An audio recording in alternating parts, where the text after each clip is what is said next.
I'm going to share screen. It's just a question that we got from someone actually in one of our smaller inner circle groups. Let me go ahead and present. I can't see my screen now to share. Here we go. It's not that easy, huh? Yeah. It's been a while. I used to be the only one doing this. A lot of clickety-clack, clickety-clack. It has been a while. All right, so the question of the week, this person was saying they're interested in using their merch account to do some partnership deals. And she was asking, would I mind sharing the kind of deals that I did with the schools? Because we did a live in there and I was talking about working with the schools. She just heard of my partnership, one of the partnership deals I had done, and she was interested in it and wanted me to share more. The point that I want to get to, which I will go and talk to the school about the schools, but as I've been doing this and as I've been getting questions, the thing that I kind of want to answer here tonight is just like things that I wish I knew before I went out and started this, or things that I always have in mind as I am going out and still talking to local businesses and different organizations here, kind of face to face, to make those interactions a little less awkward. If you've been watching any content on YouTube the last couple of weeks, I keep saying I'm not a good salesman. I've been saying that everywhere. But it's to let you guys know that anybody can do this. And I really believe that as a 25-year-old with no background in sales, just passionate about helping people, if I'm figuring this out, then I believe that you can as well. And so that's kind of where I'm trying to go with this call, so you guys know the backstory that I'm about to share, like why it's important. So like Steven said, this person was asking specifically about a school partnership that I had shared.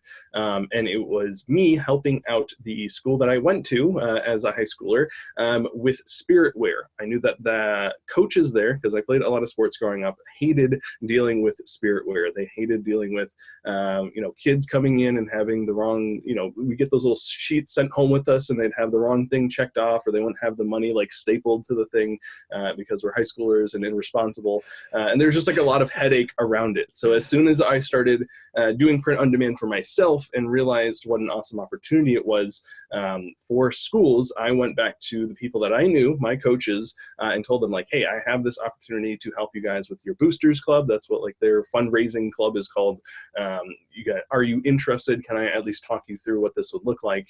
And after a month or so of going back and forth, because at this time it was all done through email, I actually got the okay, and we started selling some shirts through Merch by Amazon, and they were in love with it because they didn't have to deal basically with the parents. So sorry if you're a parent of a high schooler kid, but coaches like to coach your kids, not so much deal with all the fundraising and all the other stuff that goes along with it. And so I kind of knew that, being, again, a player on some of these teams. And so I was like, I know this pain point. Let me go ahead and use this solution that I have. And I think it's a great solution. And ended up being a great solution for them. So that's kind of the school deal, very quickly summarized. It grew into a lot more than that, like me actually not taking over, but supplying an entire league with shirts, and just lots of very cool opportunities came out of that. But that was the basis of it, was finding out their pain points and providing a solution that was a win-win. They didn't have to deal with any of the headache that goes with selling spirit wear or even getting the spirit wear to the parents. And I got to understand a little bit deeper of how great of a solution this was. And I made some money off of it. Like Steven said, I was feeding myself. So that was great. A lot of lessons learned there. Yeah, I guess I just wanted to preference, when you did start, you were starting on merch, but then you did quickly understand there was a bigger opportunity there. So you were doing the t-shirts because that's at the time, that's all that merch had. Then you saw that they wanted, like you said, spirit wear. Do you want to talk about those other platforms and just how that opportunity grew? Because I think what the question was asked is, she saw the full deal. I just want to go from where it started on merch to kind of what the next step was, and then from that leading to you talking to the league owner, and then kind of where it went from there. And I go grab that shirt so we can actually show it on camera. Yeah. All right. Okay. Like Steven said, they wanted more than just t-shirts. And at that time, that's all that merch had. And I knew nothing about Shopify. It was still a very scary land that I had just no idea about. So that wasn't my first go-to as it is today. So what I did was I went back to a platform I had used previously, the one I actually started putting my designs on before Merch by Amazon, which is Redbubble. They had a much bigger, and still do have a much bigger catalog of fairly high quality items that kind of fit fit the spirit wear area a little bit better. And so that was kind of the next step or the next progression of this deal. They saw how well the t-shirts went, so they started asking if I could do other things. I showed them the Redbubble catalog. We picked the ones. I made the logos look all nice, and they started selling through that. And then eventually, what Steven is holding up is kind of like the crown jewel of this deal, and just a very cool, like, I don't know, full circle moment, but it was just something that I never imagined, going from selling t-shirts to now getting to design the actual jerseys that they were getting to wear. So this one specifically is for a bass fishing team, which if you don't live around any freshwater lakes, you probably think is pretty weird. But that is my logo on a jersey that I designed and put together for them. They even made my own. You can see it says Nate on the front and Heather on the back. I don't wear it a lot, and Steven goes fishing a lot more than I do, so I let Steven have it. But it's a really cool. I wear it. People come up to me like, "Oh, that's sweet." I'm like, "Are you on a team?" Like, "Yeah, I'm just out here practicing."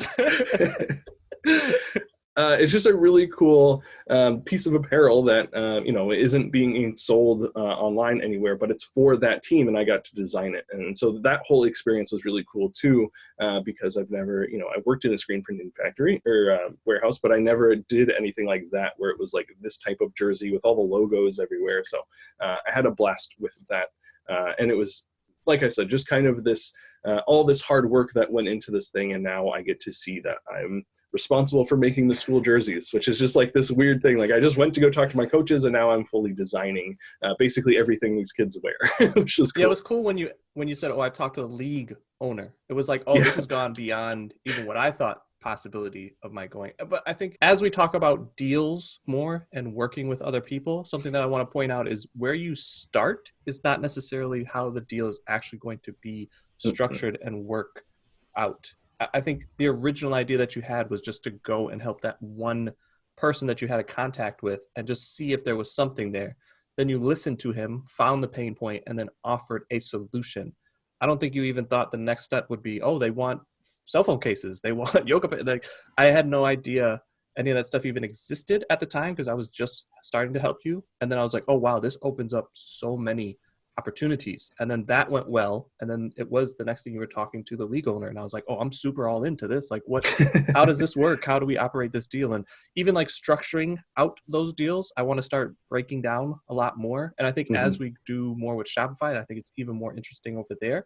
But we can talk about KDP and merch. Definitely let us know down in the description if you want to hear us talk about deal structuring with merch, deal structuring with KDP, deal structuring with what'd you say? I always say Redbubble, but I don't remember if that's the right one. Yeah, Redbubble. Or now Shopify, because we're learning a lot more of how to structure the deals. And Nathaniel will probably say this, but not every deal is like a cookie cutter deal. It's like, oh, this is how this deal works, period. It's every deal you need to find the pain point and finagle it to make it work for you and the client that you are helping.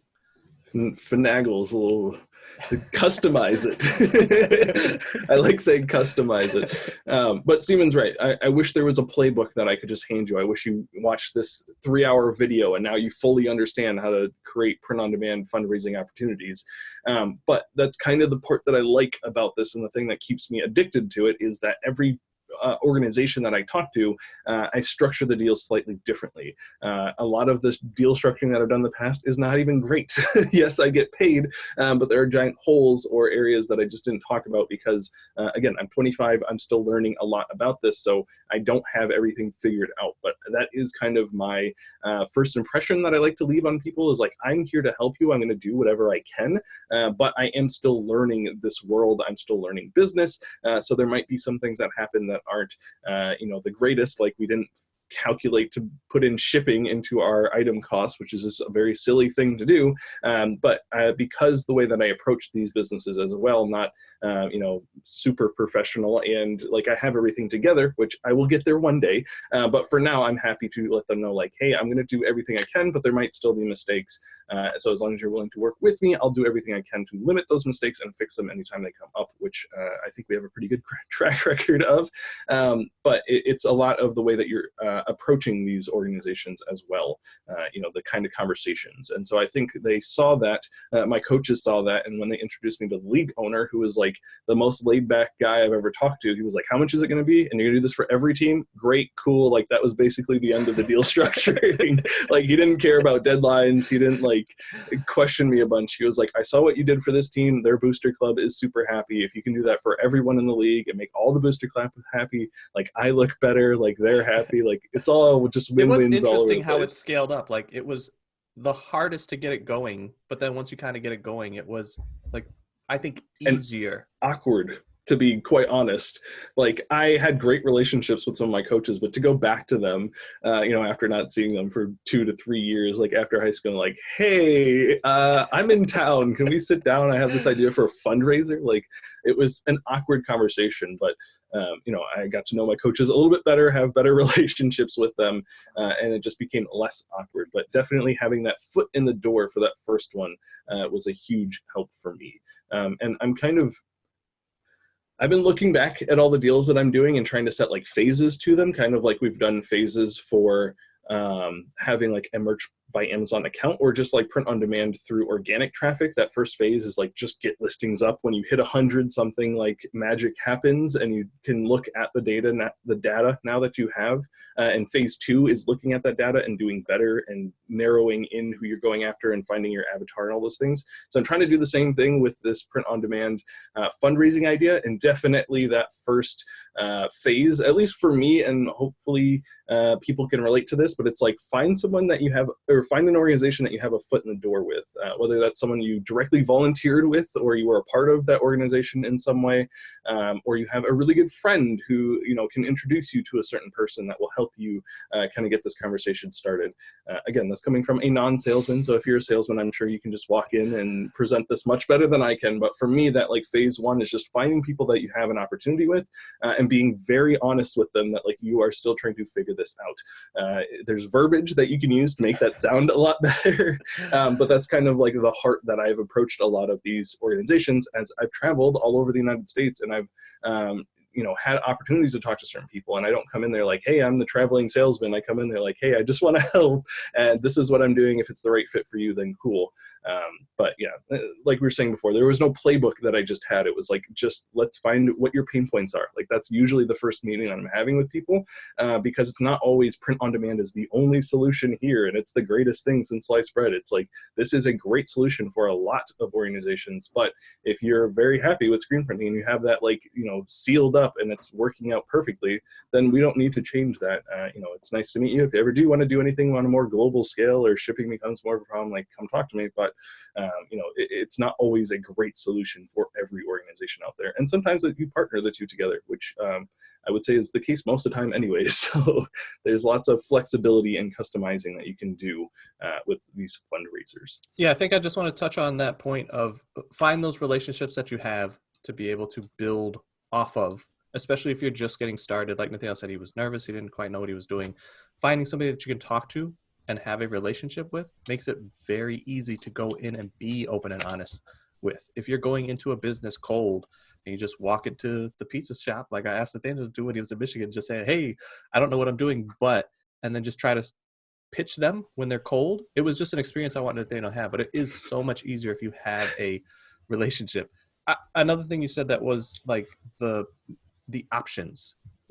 I don't think it has to be a P or D or bust mindset. A lot of organizations have a local screen printer that they're working with. We have helped a lot of churches, and that's kind of the biggest thing is either they have one screen printer down in the basement, or they have a local business and they don't want to be bothered with anything else because they think of t-shirts as like all the t-shirts that are in the back room taking up all that space. But I think once you kind of walk them through those pain points, it becomes real easy, and you're like, you don't have to replace that. But I know a lot of churches are doing satellite churches. They're doing a lot more online. There are people watching that move, especially here in Florida, all over the place, or come down here just for 6 months and still want to help the church out with fundraisers. Being able to offer them an online piece as an addition is a great opportunity.